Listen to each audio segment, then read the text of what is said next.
Welcome back to Green Hanoi, the talk show section where we explore our capital's journey towards a cleaner and safer environment. So recently, we have witnessed an increasing frequency and intensity of natural disaster, especially in the northern area of Vietnam.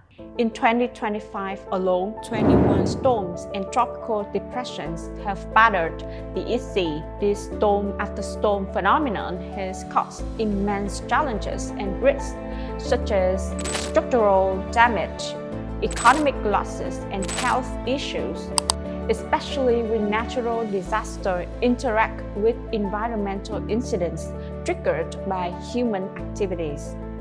Therefore, in today's episode, we will explore how the intertwined hazards put our safety at risk. And the person who will help us shed light on the critical link between natural calamities and man-made environmental emergencies is Mr. Phạm Văn Sơn. He is the Secretary General of Vietnam Association for Conservation of Nature and Environment, and also the Director of Vietnam Environmental Incident Response Center, SOS Environment. Good morning, Mr. Sơn, and thank you for joining us today. Thank you for having me today. So as we all see, natural disasters like the recent storms have clearly posed challenges to communities and infrastructure. However, beyond the immediate damage, this event can sometimes worsen existing environmental risks, particularly those related to human activities. This interplay can create complex situations that require careful understanding and management. So could you explain how natural disaster can escalate environmental incidents caused by human factors? When human beings develop their industrial activities, people have more economic development, but it also causes a lot of problem for human beings and environment. Natural disaster and man-made hazard, it make double disaster. In industrial zone, they have a lot of waste treatment facilities and chemical warehouses.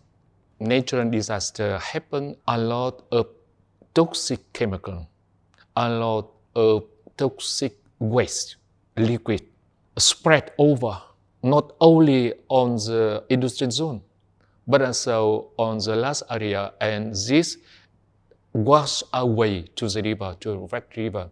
You have mentioned the complexity of double disaster, and that affects particularly urgent for Hanoi, which has many riverside industrial areas. So how do these compound risks threaten our capital?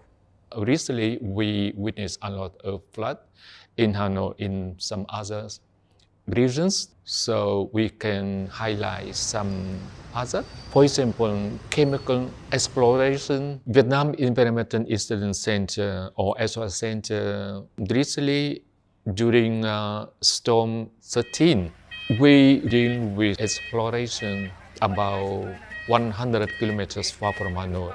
And it was very dangerous because of very heavy rain, very strong wind. Our responder hardly stay.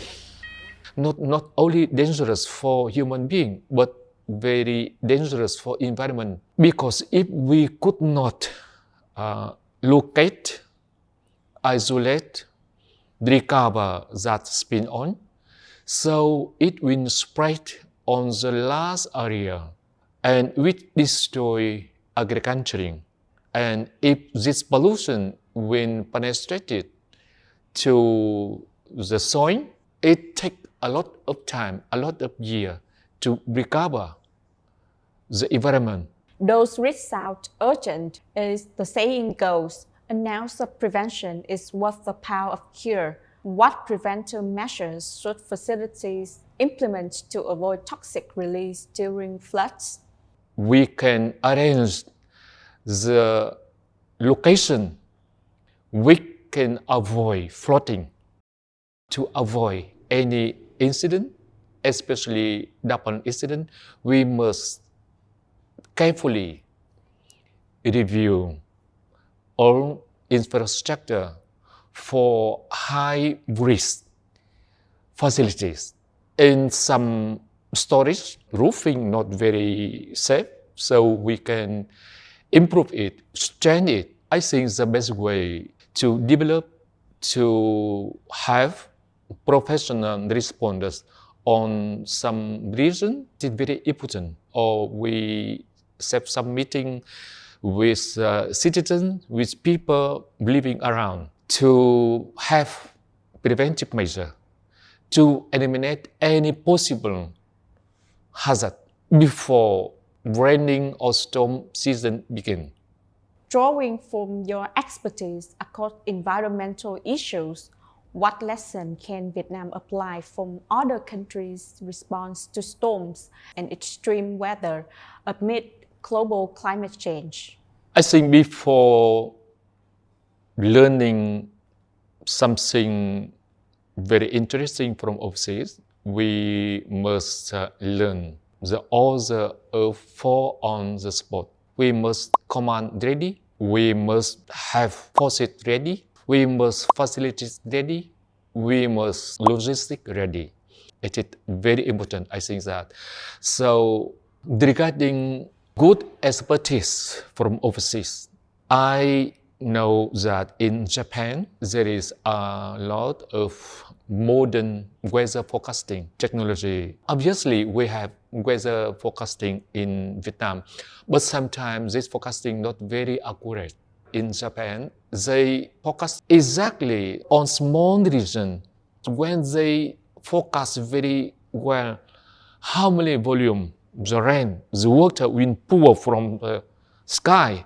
So it's very important for making decision with hydropower plant, because to release water from the dam of hydropower plant, it will release the money. The international example from Japan shows technology's power. That predictive technology could save countless lives. So lastly, as climate change drives more frequent and intense storms, how must national frameworks, particularly Hanoi's policies, evolve to manage this rising risk of simultaneous natural and human-caused disasters? Before making policies, the most very important is every person must have awareness about the subsequences if we let the incident happen.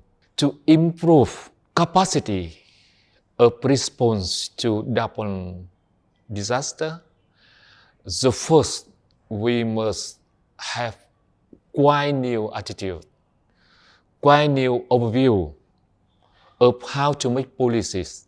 Actually, nowadays, facilities are mandatory to make a lot of contingency plans.